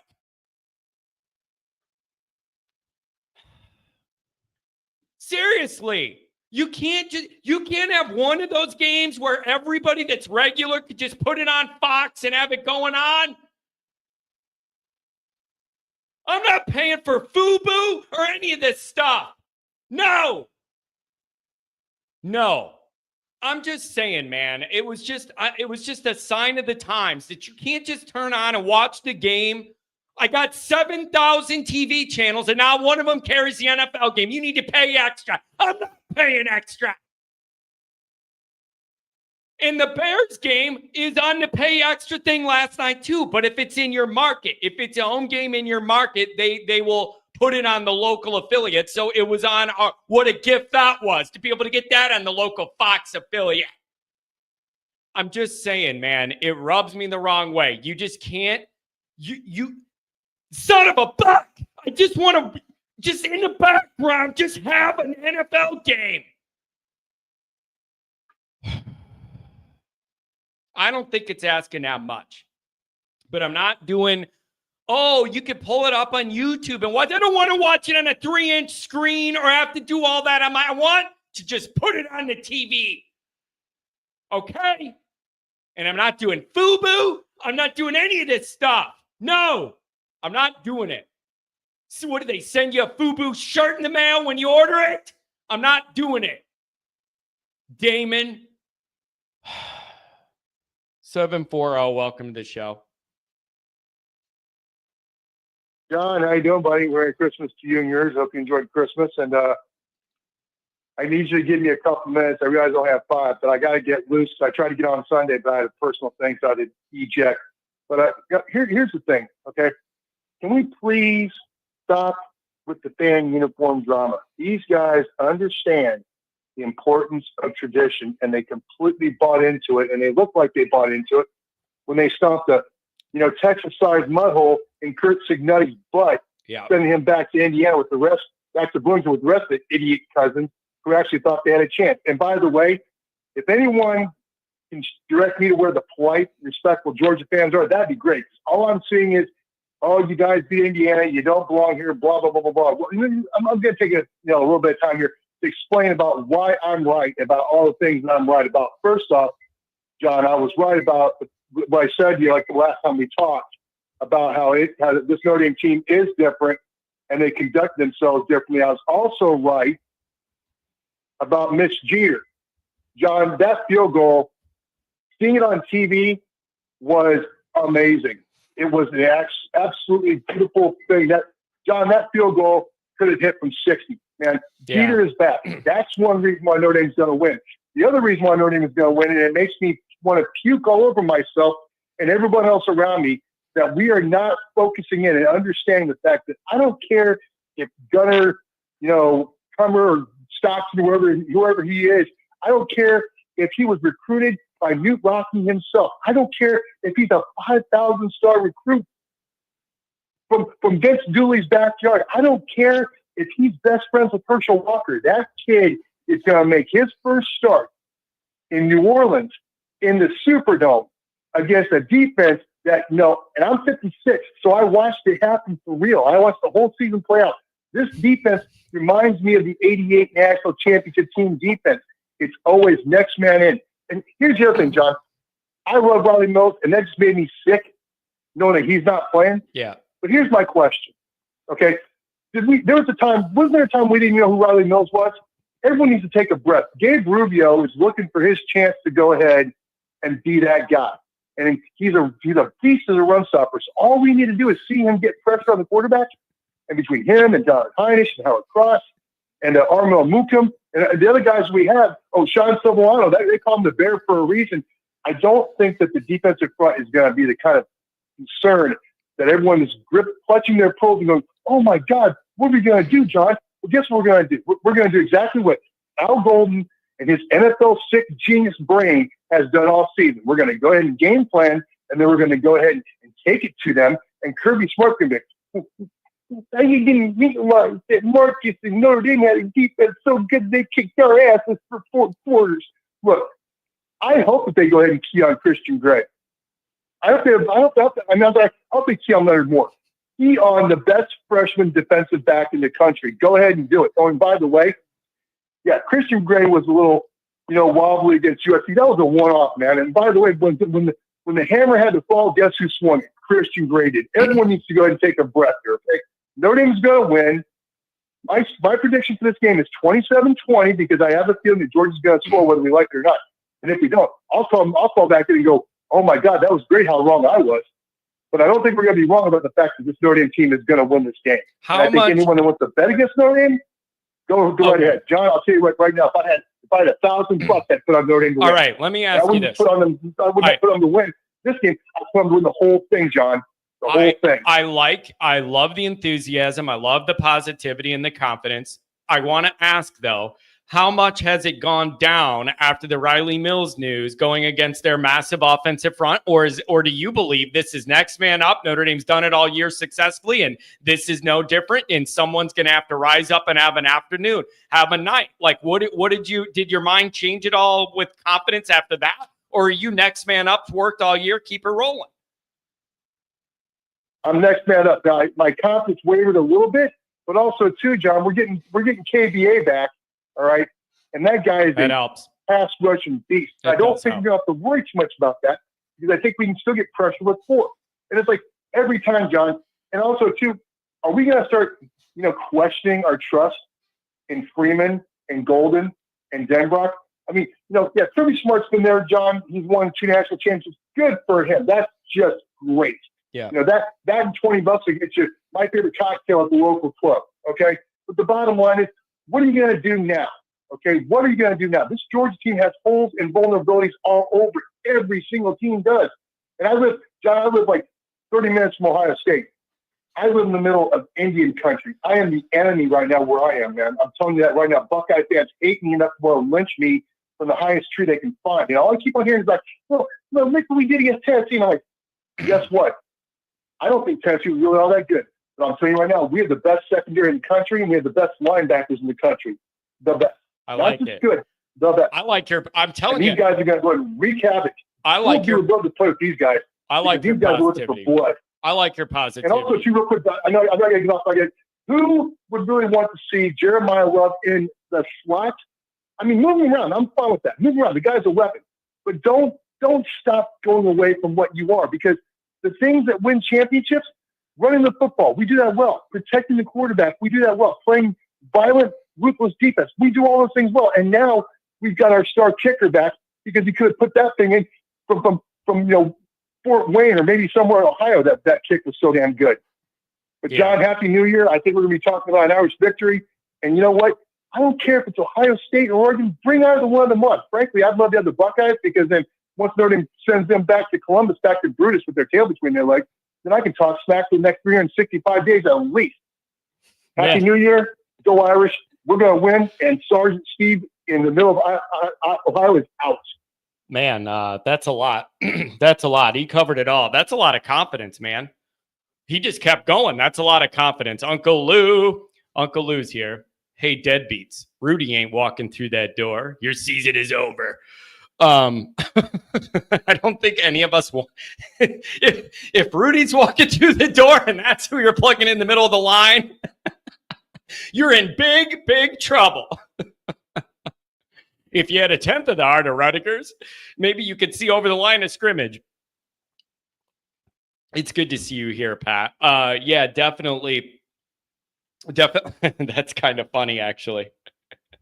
That's kind of funny. Domer's confused because the game ain't coming on Paramount Plus. Yeah, but I need a streaming service for everything else, Lou. Piss me off. I just want to turn the TV on and watch NFL football for Christmas with my family. But no, you got to pay more. You got to have a login. You got to order a package on Amazon Prime. Why can't you just put on the regular TV and watch NFL football on Christmas? I'm not coming off of that. It pisses me off. You can't have one game on a normal channel. It pisses me off. You should be able to avoid talking to your family by putting on Fox and watching a stupid game. It pisses me off that you can't do it anymore. You got to order an Amazon package to be able to watch the football game. Good luck and enjoy the game, John. You too, Lou. You too, man. And I don't really. Never mind. I'm just listen. And then somebody else put Notre Dame should switch their uniforms to FUBU jerseys and and one shoes. Does anybody remember the and one mixtape tour? It's the Professor. Does anybody know what am I that old, or does anybody remember the Professor? I'm talking about FUBU up top and ones down low, baby. No look, Pete. Is that Pistol Pete Maravich? No, it's Vanilla Ice, baby. You can't touch this. Oh, wait, that's MC Hammer. But you know what I'm saying either way. Oh, and it's a behind the back pass. Oh, he's doing all this. Here's what I never understood, you guys. Rip Escalade. Here's what I never understood.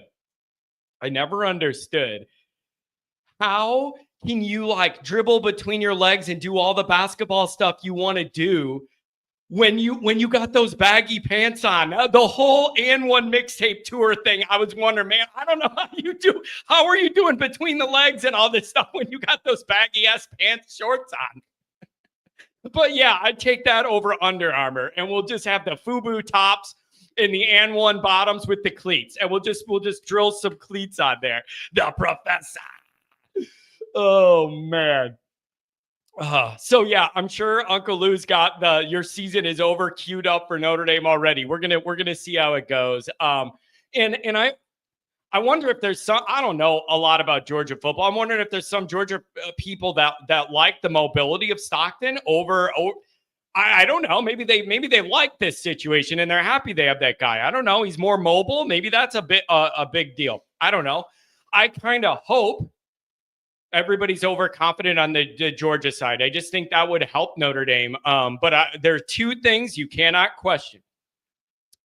There are two things you cannot question, and I'm not going to question. Number one is Kirby, proven winner at an elite level, multiple titles. He's got skins on the wall. I will not question his ability to have these guys ready to play for this moment. He's proven he could do it and succeed, and hats off to him. And number two, I'm not going to question their roster. I am not going to question their roster. Pull up the recruiting thing. Number 1, 2, or 3 every year in a row. And if it's number 3, they're probably pissed off. You cannot question those parts of this.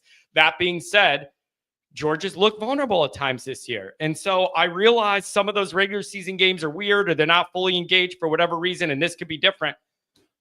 It's just going to be really interesting to see if Notre Dame could play with a different edge against Georgia. And played them tough with Brian Kelly a couple times. Can you score more than we did in those games? I don't know. 949, what's going on? Well, I think I've got your problems all solved. Basically, Always Irish takes on all Notre Dame broadcasts. Everybody gets it free, and the advertisers pay for it. Everybody's happy and screw everybody else. If you're fan of another team, pay up. Like it. That's all I get. I like it. Listen, I'm an old guy, man. I'm sorry, but I can't rationalize having 200 TV channels I pay out the wazoo for, and I can't get a football game on regular TV on Christmas. What is that's anti-Christmas. I disagree. I hate it. Just give me one game. If you want to put 2 of the 3 on pay, but have a primetime game that a normal family can watch, I'm not paying for this stuff. I don't need Amazon Prime or whatever. I don't order crap to mail to me. I don't need this. You call yourself an old guy. I'm calling you Frosty the Snowman because it's happy birthday, Merry Christmas. And I love that from you. And man, national championship is going to change all our lives because it'd be like, I'm afraid you're going to sprain your face from smiling. Oh, are we getting ahead of ourselves? Wait, are we getting ahead of ourselves? Are you telling me you got a vibe that tells you Notre Dame's running this out the whole way? Is that where this is headed? Are you like sidestepping the main narrative? Is that it? Am I reading you right or what? My vibe was the same since June when I took the Irish at 26-1. Man, I'm telling you, you got a lot of confidence. Talk to me about Riley Mills. What did they do? Did it feel like a gut punch to you, or did you just say, oh, next man up? Notre Dame's done it all year and gotten by. What's your thought? Absolutely. That's been the way from every single championship coach. Next man up, whether it was the era, whether it was Devine, whether it was Lou Holtz. It's been next man up. I mean, we even had a taste of it with Charlie Weiss. You know, Charlie didn't work out, so be it. But he put some exciting teams out there that put the excitement in a lot of people, teased a lot of people. And now I think we got the real deal, and we're looking pretty darn good. I forgot. This is my first time calling since on my way driving north. I was in the Blue Ridge Mountains when I called in last time and kind of phased out because I was in the top of the mountains. But on behalf of the Blue Ridge, I apologize. Oh, that's okay, man. I guess you get an excuse if you're up in the mountains. Listen, I appreciate the optimism here. It really does feel like Notre Dame's onto something.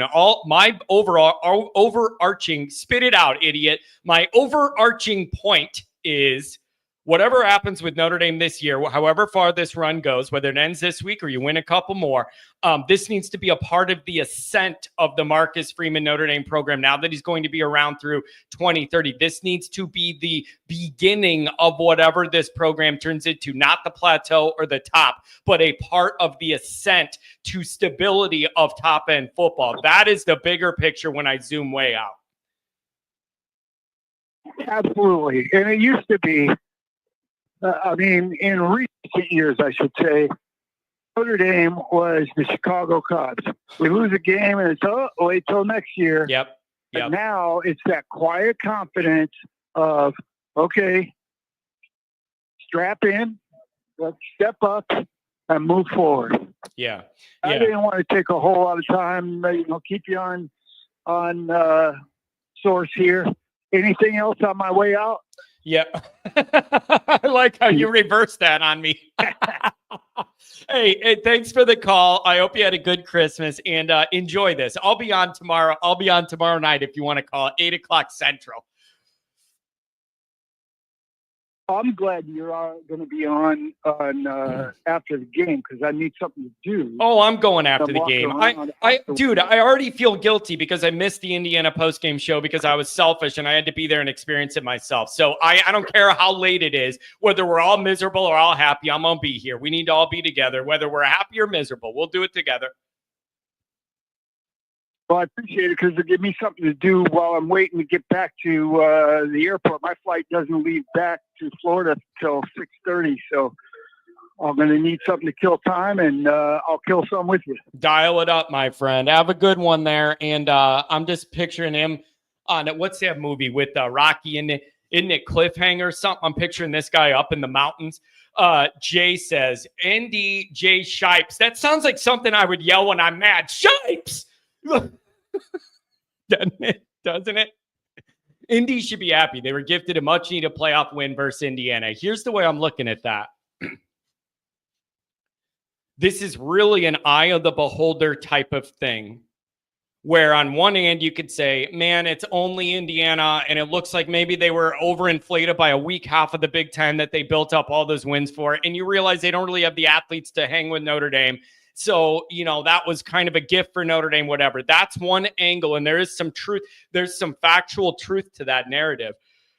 And on the other side, you could say, I don't care who it's against. It was critical for Marcus Freeman in this program. You at least check the box of making the playoff and winning a playoff game in Freeman's third year, and for Notre Dame to get off the schneid of failing in the playoff, whatever. And I realize it's a 12-teamer and not a 4-teamer, so that aspect's different. You needed to check the box to win a playoff game. It was just the first thing you needed to do, and avoid all of the, you just gave Freeman an extension, and 3 days later he fails on the big stage at home against a basketball school from 200 miles down the road that nobody thinks about. Like, come on, man. It is like, whatever. So you had to get that win for a million different reasons, just an absolute million. And you did. So whatever. If you beat Georgia, you'll be able to gain some different credibility. You'll never be able to gain if you beat Indiana 50-0. That's just the truth.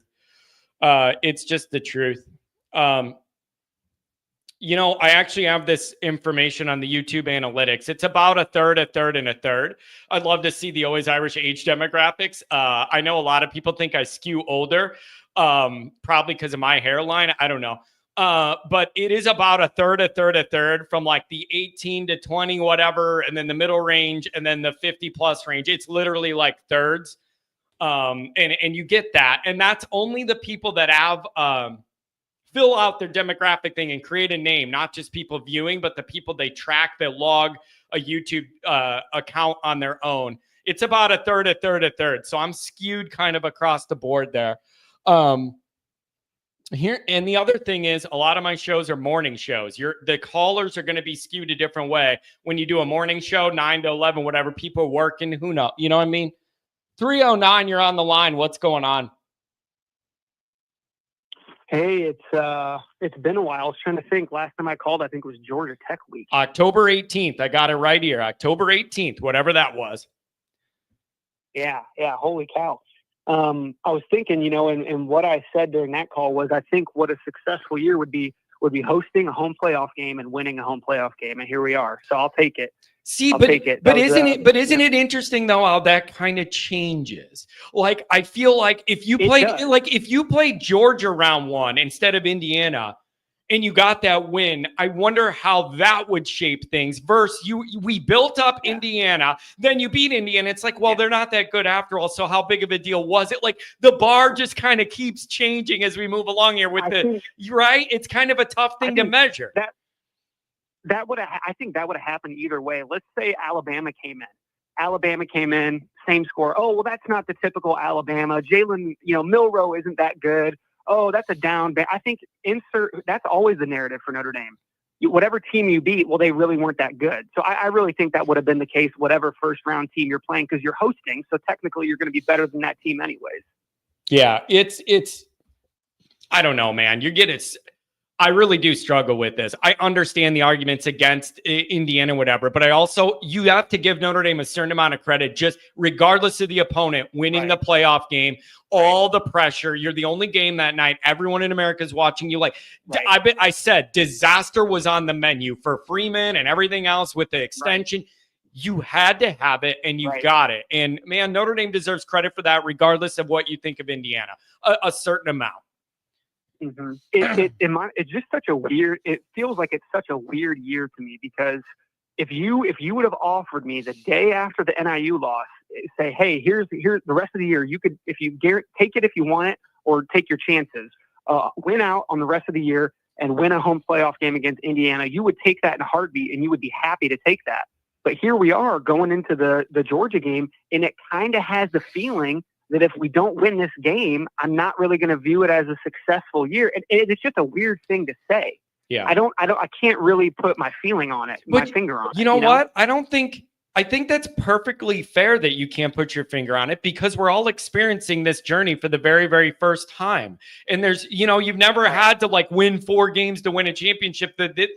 So the way we gauge success and failure or whatever in the postseason, there's a lot of nuance. I take a lot of crap for using nuance a lot, but it really is like Right. in the eye of the beholder, how you're looking at this of where's the one, do you got to win 2 of the games and it's a successful year? Or is it like, I don't, and then who it's against is going to impact that. So this is all a grand experiment of thought and feel as we go along. Yeah. I will say, I really wish I had some of the same optimism as these people say, talking about how, it's not that big. It's not that big a deal to lose Mills, blah, blah, blah. And I'm just like, am I crazy? I'm like, this is a big freaking deal. And of course, if this existed in a vacuum and Boubacar Traore wasn't hurt and Botello was still there, yes, I would have some of that same thought. But I'm like, this is a big freaking deal to lose Riley Mills. He's your sack leader. He's your best pass rusher.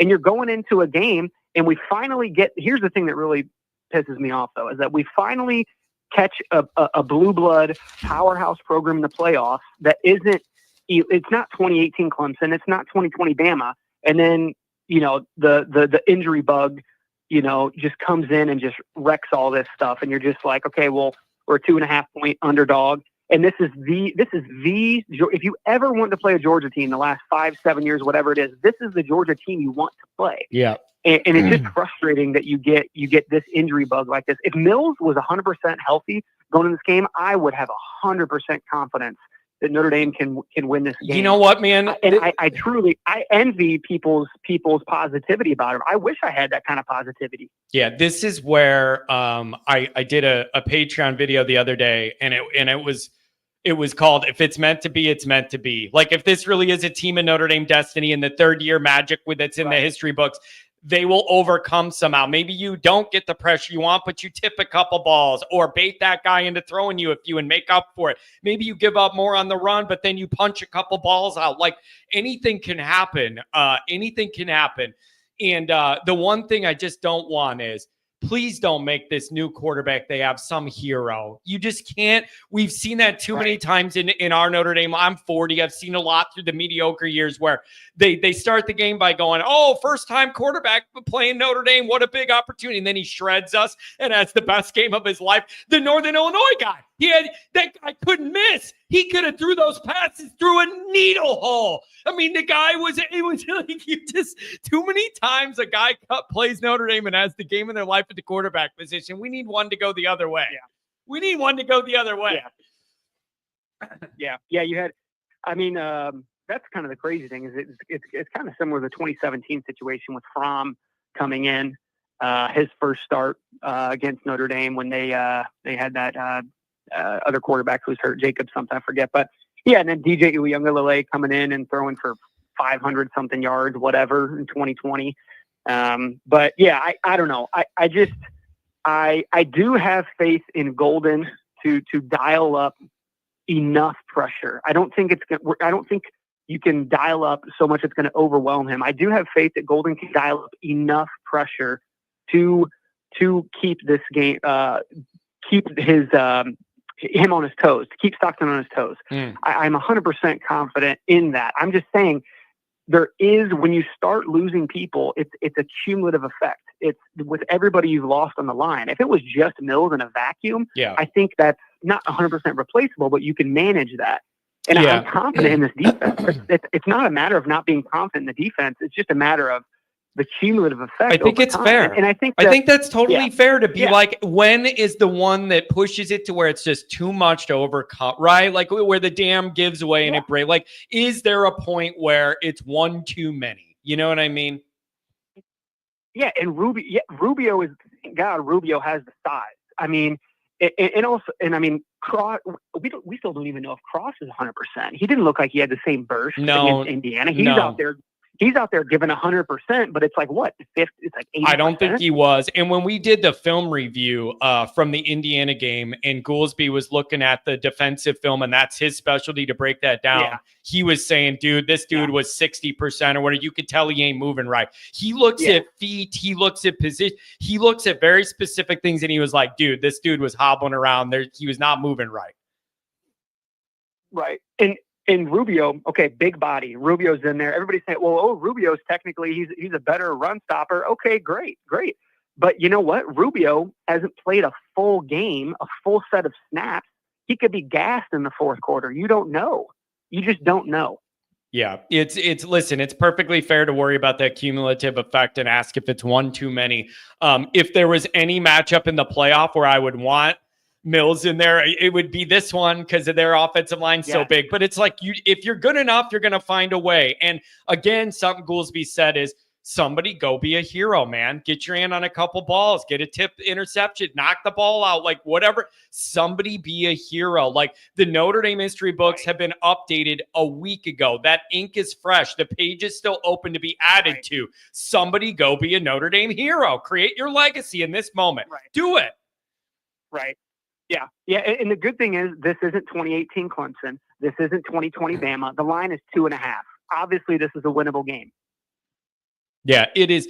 It's interesting. And I wonder how much that line would be changed if they had, their original quarterback or whatever.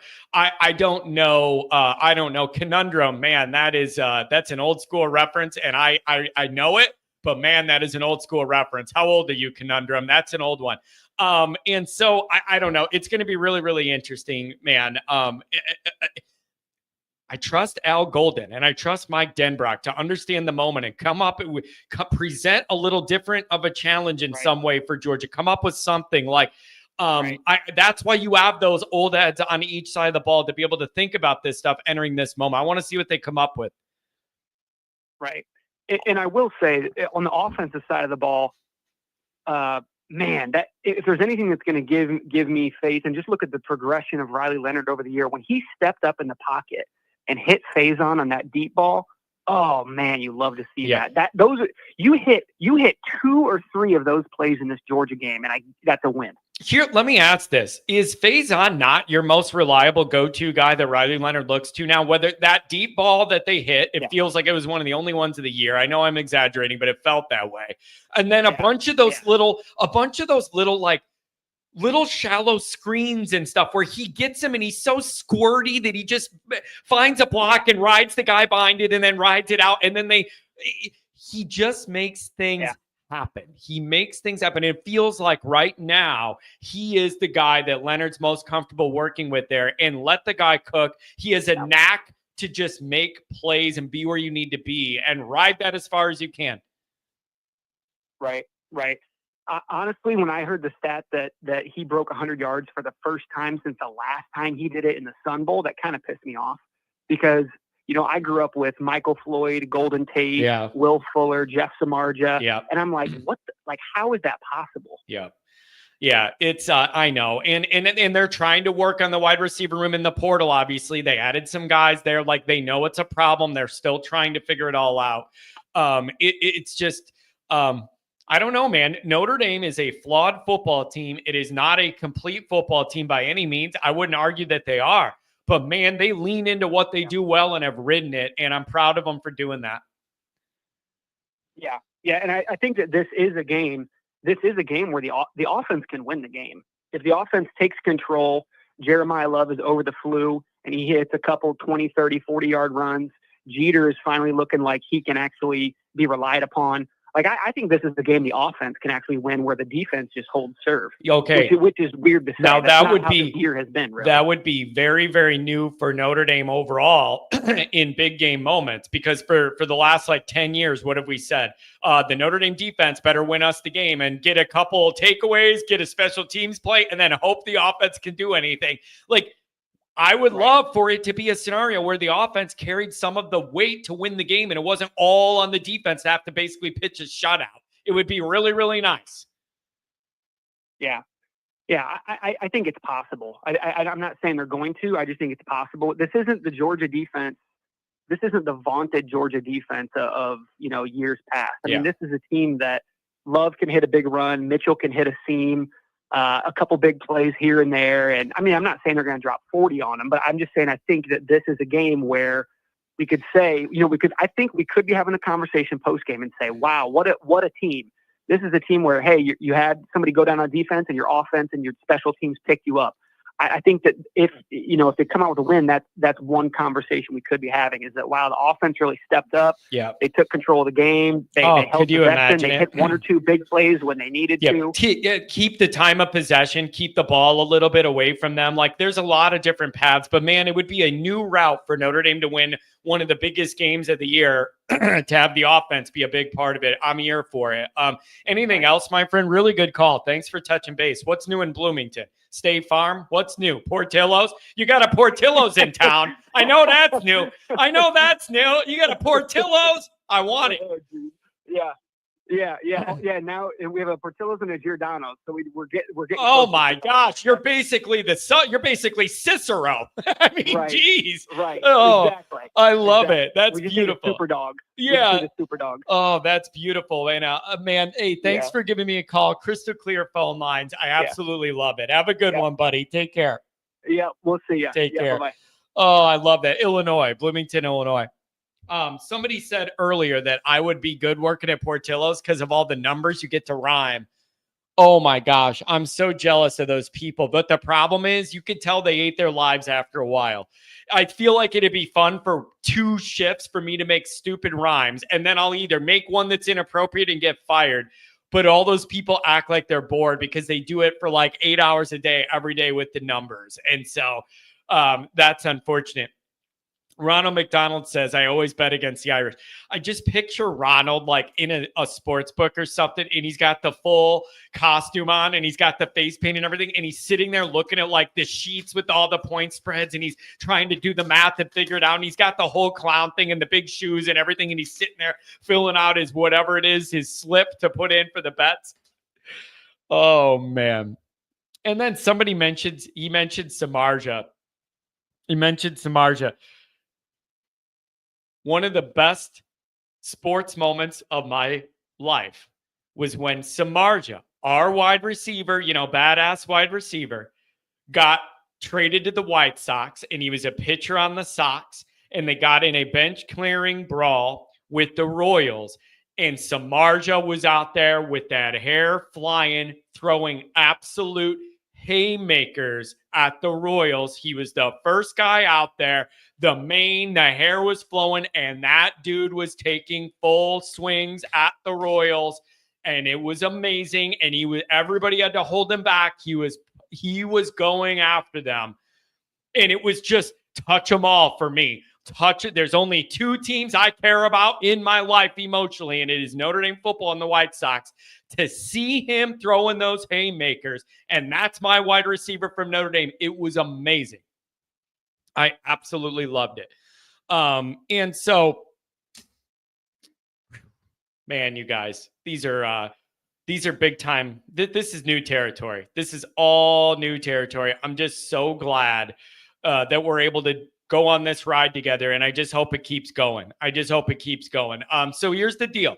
That's going to be it for the show today. I thank everybody for being here. Pretty good numbers. We got up to mid 200s. Good numbers for this. I appreciate that. Thank you for the donations. Thanks for the call. Happy birthday to our 83-year-old California Joe caller. We got a couple California Joes. This one's 83. 83. And congratulations to him and happy birthday. The next show is going to be tomorrow night. We got a Saturday with an in-between schedule with the game in the middle of next week. This will be a really good opportunity for us to do a Saturday night live after dark. Not right after a game with all of those emotions and all that stress. We'll be able to kind of let it breathe. And we'll see where we go. So thanks everybody for being here. Really appreciate it. Have a good one.